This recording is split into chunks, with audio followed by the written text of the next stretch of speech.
दौरान गुफ्तगू brigadier retired Ahmad Saeed Minaj साहब हमें ज्वाइन कर चुके हैं। सर, आपके वक्त का बहुत शुक्रिया। इस फैसले को सबसे पहले बताइएगा, आप कैसे देखते हैं? जी, बहुत बड़ा फैसला है, बहुत बड़ी खबर है। लेकिन अगर मैं इसको आर्मी के डिसिप्लिन के हिसाब से देखूं तो ये बहुत कोई अचंभे की बात नहीं है, क्योंकि फौज जो है वो अपने डिसिप्लिन, अपने जो वकार और उसका बहुत ख्याल रखती है, चाहे वो किसी भी सीनियर रैंक का ऑफिसर हो, चाहे वो जूनियर रैंक का ऑफिसर हो। लेकिन अगर कोई किसी भी किस्म की अगर इस तरह के मिसकंडक्ट में अगर उसकी इन्वॉल्वमेंट पाई जाती है तो उसके खिलाफ इसी तरह का एक्शन लिया जाता है।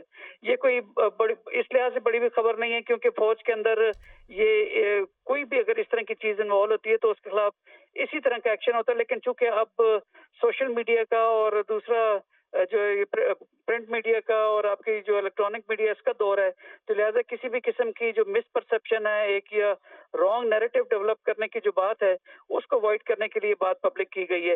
इससे पहले भी 9 मई को भी इस तरह का जब इंसिडेंट हुआ था कि जिसमें जना उस पे मॉब ने अटैक किया था और जो हमारे मुल्क का दूसरे मिलिट्री इंस्टॉलेशन थे उनके ऊपर अटैक हुआ था, तो उस वक्त भी जो वहाँ की सीनियर क़यादत थी मिलिट्री की, उनके खिलाफ भी जो है तादीबी कार्रवाई की गई थी और उनका भी कोर्ट मार्शल किया गया था। तो लिहाजा इस वक्त जो है वो अभी जो टॉप सिटी के सिलसिले में जो एक रिपोर्ट आई थी, जो सुप्रीम कोर्ट के अंदर एक दरख्वास्त जमा कराई गई थी, उसमें जो है लाजमी कोई ना कोई चीज इस तरह के नाकाबिल तरदीद ठोस शवाहिद लाजमी होंगे कि फौज ने इनको अपनी हिफाजती तहवील मिली है और अब उनके खिलाफ एक कमेटी कायम की गई है और फील्ड जनरल कोर्ट मार्शल की कार्रवाई जो है वो शुरू की गई है। इनको पूरा मौका दिया जाएगा कि अपनी सफाई में ये बात कर सकें। लेकिन अगर इनके पास कोई इस तरह की चीज डिनायबल ना हुई तो फिर सख्त से सख्त एक्शन जो है वो इनके खिलाफ लिया जा सकता है। बिल्कुल सही साहब, जिस तरह से आपने 9 मई का भी हवाला दिया, आप समझते हैं कि ये मैसेज दिया गया है कि जो 9 मई में भी जो लोग मुलव्विस थे उनके खिलाफ भी अकाउंटेबिलिटी होगी, क्योंकि उन्होंने तो टॉप लेवल से अकाउंटेबिलिटी का अमल स्टार्ट कर दिया। देखिए, 9 मई का मैं सिर्फ रेफरेंस के लिए बात कर रहा था कि उसको तो मिलिट्री क़यादत के खिलाफ इसी किस्म की जो है वो फील्ड जनरल कोर्ट मार्शल का जो है वो अमल में उसको कार्रवाई लाई गई थी। तो 9 मई के जो सिविलियन इस तरह के जो लोग हैं वो ऑलरेडी कोर्ट में उनके खिलाफ मुकदमात दर्ज हैं, सुनवाई हो रही है। वो अलग बात है कि वो justice delayed is justice denied वाली बात है कि 1 साल से ऊपर हो चुका और अब उनकी जमानतें भी होना शुरू हो गई हैं। तो इस सिलसिले के अंदर वो तो सिविल कोर्ट जो उनकी जिम्मेदार है।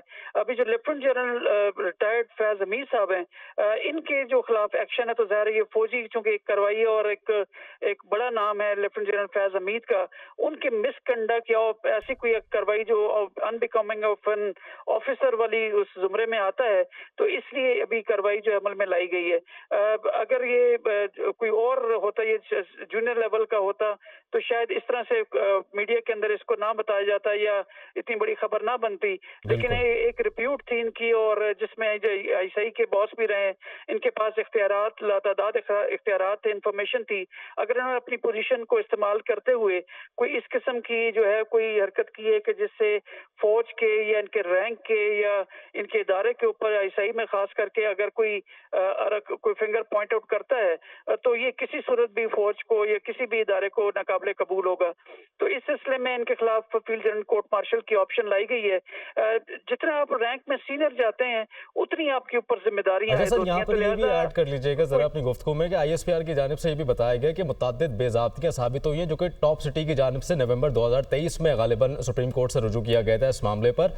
अच्छा, ये मामला यहीं तक रहेगा जो इनिशिएट हुआ है, या फिर जहां जहां से नाम आए हैं वहां तक कार्रवाई होगी? चूंकि फैज़ हमीद से मुतालिक ये भी कहा जा रहा था कि वो सियासी मुदाखलत भी करते रहे हैं, बिलखुसूस फैज़ आबाद धरने से मुतालिक जो इंक्वायरी कमीशन रिपोर्ट आई थी और उस पर भी हुकूमत की जानिब से कहा गया था कि वो मुफस्सिल नहीं है। तो बताइएगा, इनिशिएट जहाँ जहाँ तक कार्रवाई होगी जहाँ से नाम आए, या फिर आगे भी कार्रवाई हो सकती है? अहमद सईद मिनाज साहब से राब्ता मुनक़ता हो गया है।